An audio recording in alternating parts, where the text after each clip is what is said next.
YouTube, my name is Anna and welcome to my new video. First of all, I would like to apologize for the terrible quality of the sound. I'm working on that. I think I know how to fix it, but it requires shooting on my other laptop, which is currently in the office. And because I'm having a week off, I'm totally not going there just to pick up my laptop because you know how it is. Like you appear in the office and it's never for 5 minutes. So I don't. Please bear with me. I hope to fix it soon. You see, technical difficulties. We have them. Pandas are not really good with grammar, but yeah, we have the technical difficulties. Anyway, I didn't want to use it as an excuse not to shoot another video, so I decided just to go with it because it's not that bad. Today, I would like to talk to you about my most precious books. And when I say most precious, I don't mean like the financial value of them. It's more like the books that I would never give away, probably.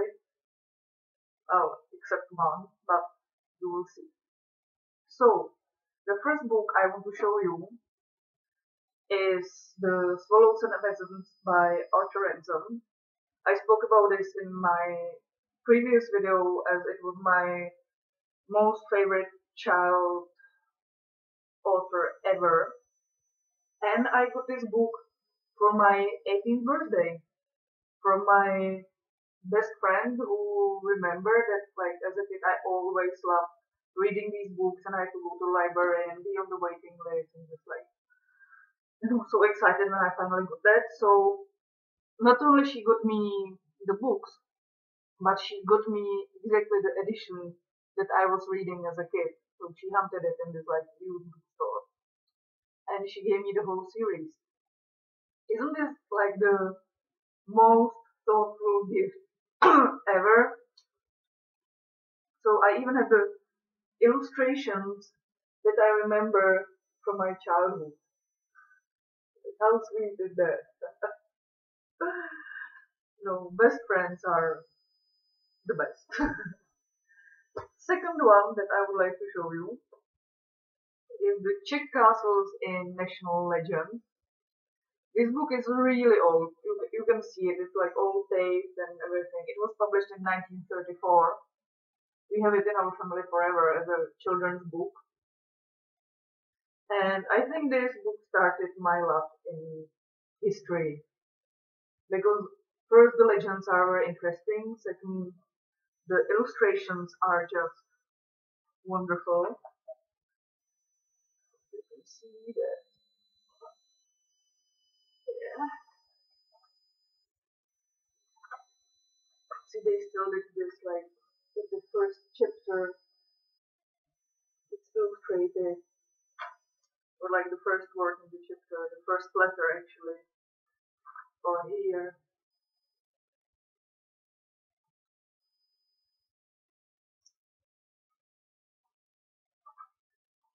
Or here.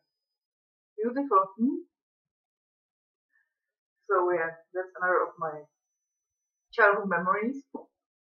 The next one, not so much childhood, but also very special to me, is the Harry Potter and the Goblet of Fire. This was the first book ever I managed to read in Russian. It took me about 3 months to do that, but yeah, I finished it. A few fun facts about the Russian edition. If you know something about Russian and Cyrillic, they don't have the letter H. So Harry Potter in Russian is actually Gary Potter. And if you think about it, there are quite a lot of important things in the Harry Potter world. Harry Potter world. Sorry. Oops. Let's start with H. There's Hermione, there's Hagrid, there's Hogwarts. So the translators had to deal with all of this. So luckily there's no rule that like the H always turns into G, because it would be quite if it was Hagrid or Hogwarts, that would not really work out. So it's actually Hagrid, Hogwarts. Just Hermione is called Hermione in the Russian edition. Another fun fact, because of course they don't have the letter J, so J.K. Rowling is actually had to be and scripted as the jeu, K. Rowling. But I actually I read the whole series in Russian. I decided to start with this book because I needed something quite simple and something that I already knew because I read the English edition before that. So yeah, otherwise I think I would never ever finish the Russian book. The next one is something completely different. It's an adult book. I have no idea how to translate it, and I'm pretty sure it was not translated to English anyway. It's an Armenian author writing about life in Armenia 100 years ago. And the story behind this is that my very good friend who studied Armenian studies and she's an expert on Armenian literature wanted to have this book really, really badly. And it was nowhere to be found. So I got inspired by my best friend who just like hunted the book down. And I decided to do the same for her.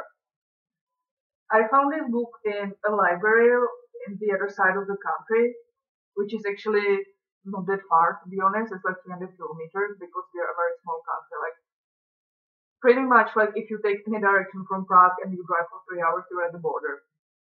And they had it, so I sent them an email. And their reply just totally cracked me up because they said like, we have this book for 28 years and it was borrowed only twice, so we can actually give it to you for free.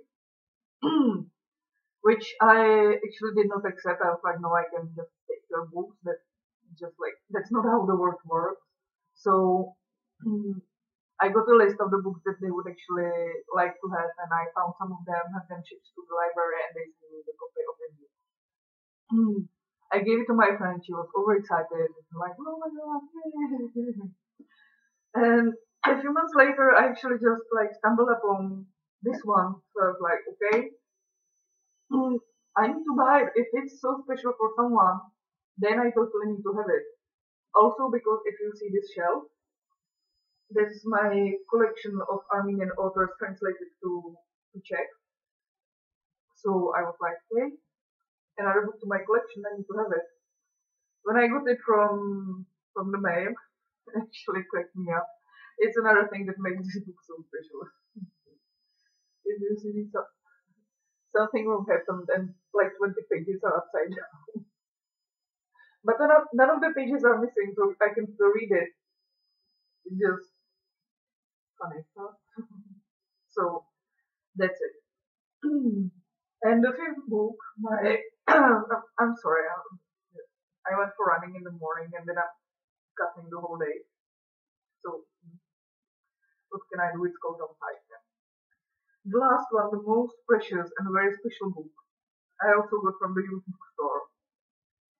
It's Traveling in Soviet Armenia, a book that got Stalin Award and was published in the edition World of Soviets. Look, it even has the red star at the back. But I lived in Armenia. I lived in Yerevan. It's still a huge part of my life. And having a book that is like, it was published in the 50s. This is how it looks without chicken. Beautiful, huh? And seeing all the pictures from the city, that is my second home, how it used to look like this 50, 60, 70 years ago is just amazing. So there are photos like Lenin at the main square,